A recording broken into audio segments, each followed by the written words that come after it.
I think the Mavs might be done. I genuinely do. It's not just one game. It's been from the start of the playoffs. They beat a bad Clippers team.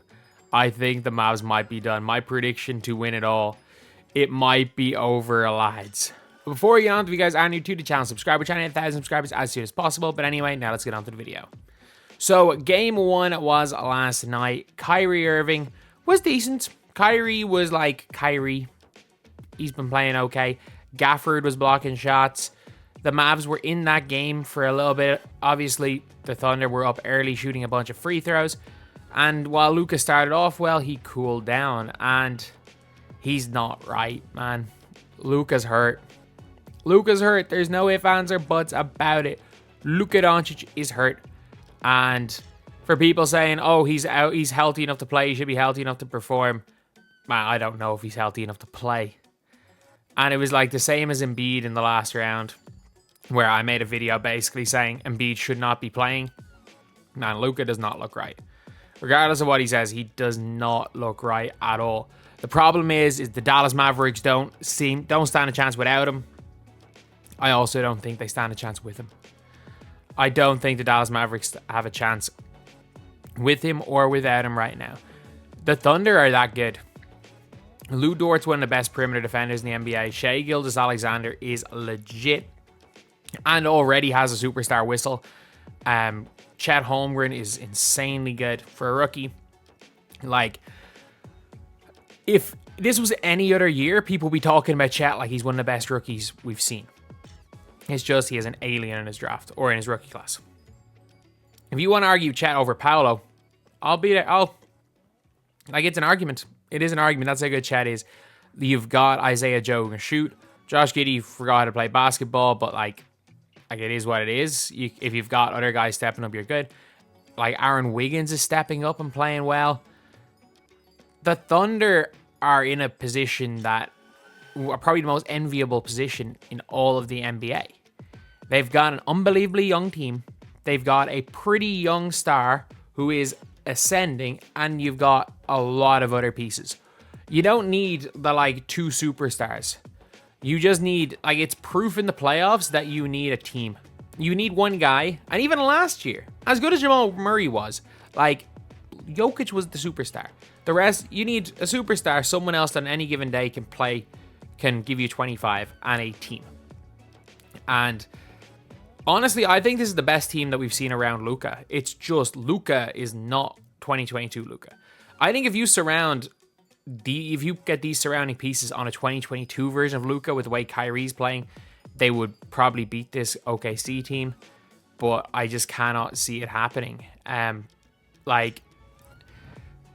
It's been the whole playoffs. If this was like a 1 or 2 game blip, I'd say cool.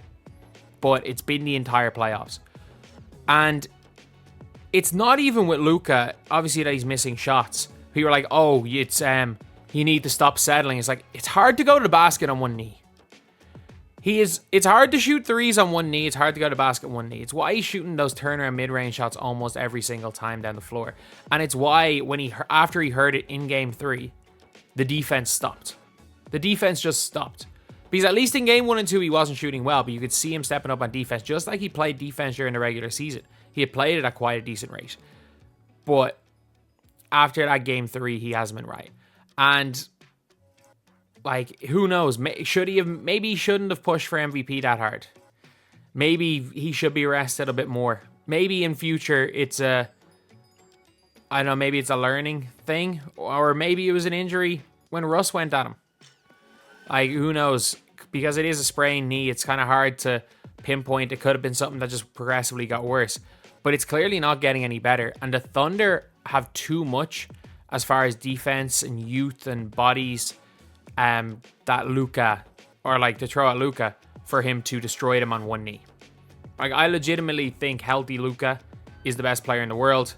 Whatever the hell we have right now is not, whatever version of unhealthy Luka is not the best player in the world right now. He's not. I actually don't think that in the state Luka Doncic is in right now, he's the best player on the Dallas Mavericks. I don't think the Mavs have a chance.